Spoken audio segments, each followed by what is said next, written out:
Hello everyone, hope you're having a glorious day. Why all the suffering and injustice in the world? This is the question that I deal with many patients who come in to see me as a psychiatrist because they are the recipients of injustice and suffering. Or in some cases they are the participants. They actually have made choices that have hurt others. And so I want to walk you through some of the ways that people have answered this question of why all the suffering and injustice in the world.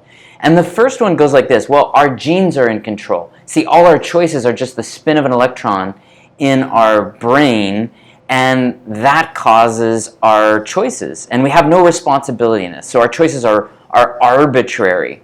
And so this is the idea of determinism. There's no free will, no choice, no right or wrong.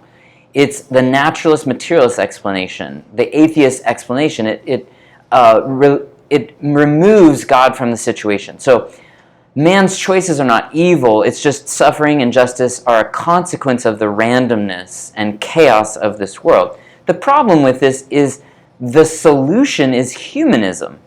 And so that says that our choices are orderly, that we have all the responsibility for fixing all the world's problems. So even to the extent that morality, what good and evil is just subjective morality. It's just the opinion of humans, of man.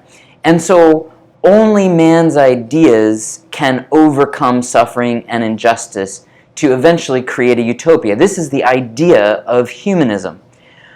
Do you see the paradox here? Do you see the problem? On the one hand, choices are orderly. They are responsible. These ideas are responsible for making the change that's going to bring about and solve the problems. On the other hand, they're arbitrary. Choices are arbitrary. We're not responsible for them. So why would we trust the orderly, that choices are orderly or ideas are orderly to fix the problems if we're saying that they're arbitrary? It doesn't make any sense. So if choices are arbitrary, humanism doesn't work.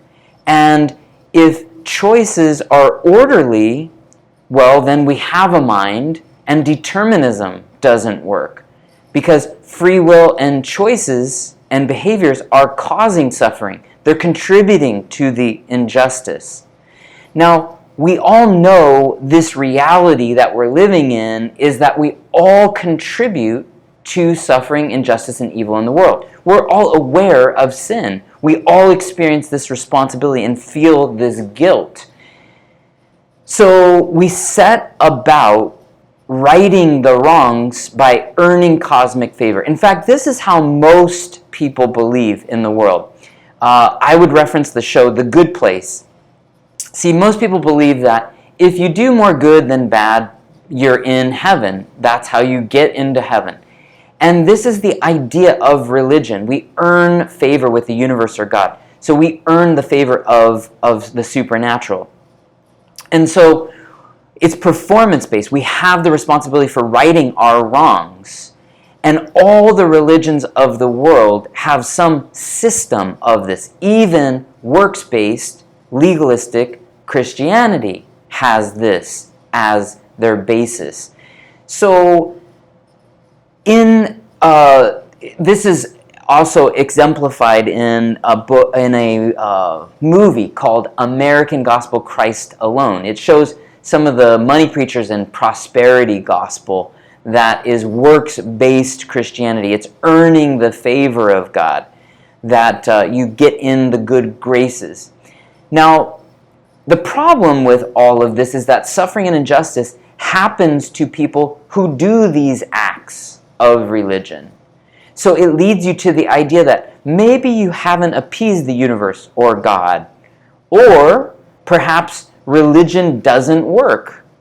And it leads people to think that maybe it doesn't matter what we do, the universe or God is completely in control. It's outside of anything that we do.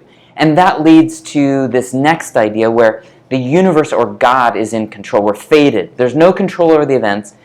God's law doesn't matter because it's out of date or culture has changed. I can do whatever I want because I'm already forgiven, or I'll just come back in a next life cycle. There's no concern for law or rules. And in this idea, we have no control or favor of the supernatural. So what is the obligation to obey or follow the rules? It leads to this idea that the source of all suffering, injustice, and evil is the universe or God. That God actually, if God created this, then God, the universe, is the source of this, and that leads to the conclusion that God isn't good or isn't powerful enough to overcome the evil that has been created. So these ideas don't work. Fate and religion fail. So who can save us? Who can save us from the injustice of this world? Well, certainly religion and fate cannot, but there was only one person in all of history that walked the earth and said, it isn't supposed to be like this. I will show you how it was intended, how it was supposed to be. The original design. Leprosy and disease? No. Blindness? Definitely not. Lameness? No. Poverty, injustice? No way. Suffering? That's not the design. This is called evil from a decision of rebellion. I can't force you into a decision to trust me. I can't force you to follow me. I can't force you to love me. But I'm going to show you how I'm going to make it right and overcome evil in this world. And give you an opportunity to participate in this story of overcoming evil. I'm going to take on the penalty of rebellion and overcome death and suffering once and for all time.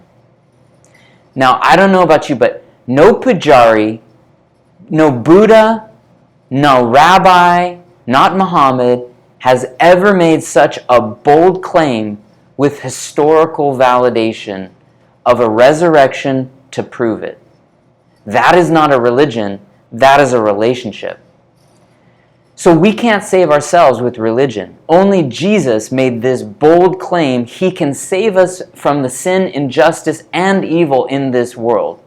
And God allowed suffering and injustice and evil as a consequence of a free will choice to have or to not have a relationship with Him. See, the Father created a body and a brain to act and operate, maneuver in this earthly realm, and created us with a mind that only we can freely choose His Son Jesus, and gave us a spirit that we can interact with the presence of God in this world, His Holy Spirit. And that is a relationship with God. And through this partnership, the outcome of events of history are working their way out to be God's will, called providence. Now, in the next video, what providence looks like in a relationship with God is what we'll be exploring. So we actually have a free will choice to partner with God. And in the next video, we'll show what providence looks like. I hope you enjoyed this. Have a great day.